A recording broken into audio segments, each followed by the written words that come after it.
Hey you cool printers and plotters. Larry here from Axsa. Today we're going to go over the scanning function on the PageWide XL. So as you can see, I'm here at the home screen. I'm going to go ahead into the scan function. I have four options here: USB, network folder, SmartStream, and email. The last two you won't really have much interaction with. The SmartStream folder is an option for some software that is not standard with the machine and is only used in certain print shops. Email, we don't really set up email because potentially the files could be too large to be emailed. So we either scan to a network folder, which is what we do in most office environments, but today we're going to go ahead and scan to the USB.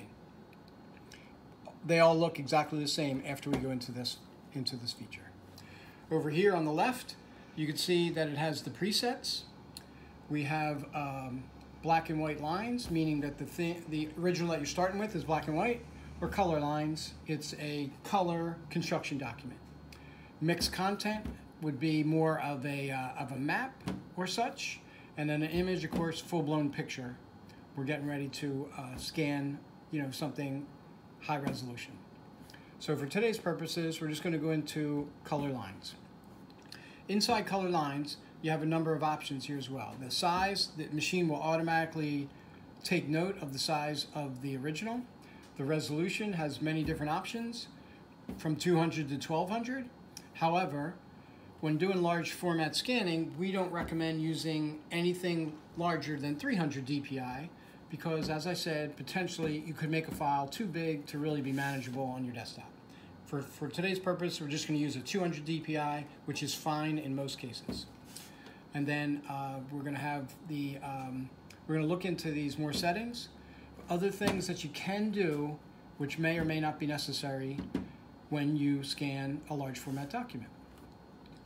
The content type, as I mentioned, was color lines. The original type is white paper, meaning that the thing that was printed was on white paper.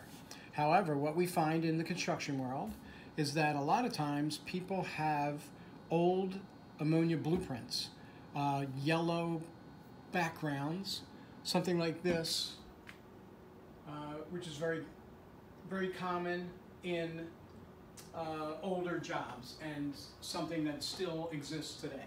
So if you have something like that, you might just want to choose the old original blueprint if you have that type of file. We're just going to use the white paper for now. That's what we're just going to scan.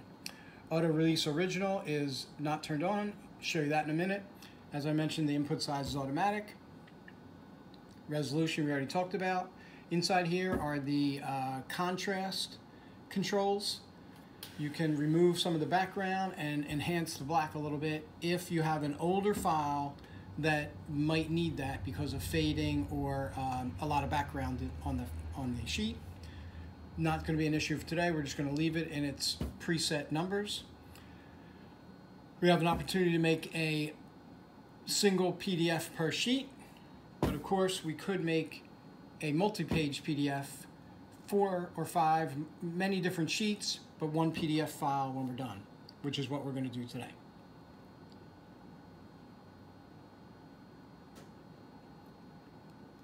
So back to the home screen, going back to that multi-page file, we're scanning a PDF.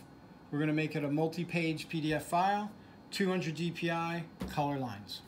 We're going to go ahead and get started. First thing we do is hit the scan button. The front panel will tell us exactly what to do, and you can follow that. But I'm just going to show you this for a little more detail. Here's one of the sheets that we're going to scan. It's a 24 by 36 color line. And this is the plate that takes the sheet into the scanner. This is the scanner right here. What you can do is get control of your sheet and press it into the scanner. What I like to do is have gravity kind of take over by holding the sheet back a few inches and just letting it lay flat on the plate and then allowing it to scan in.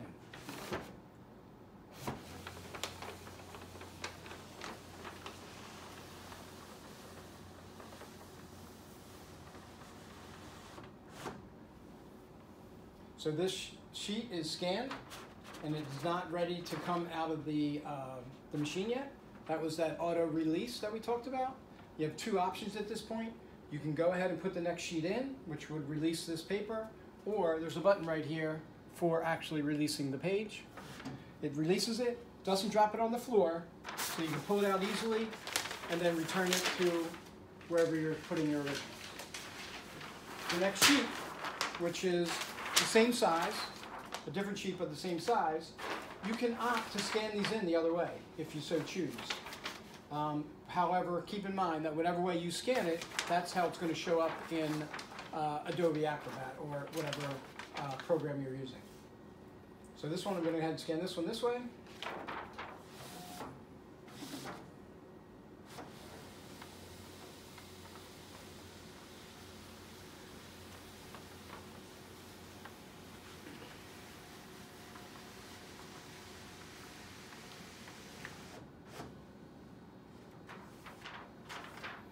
Once again, I'm going to go ahead and release that page.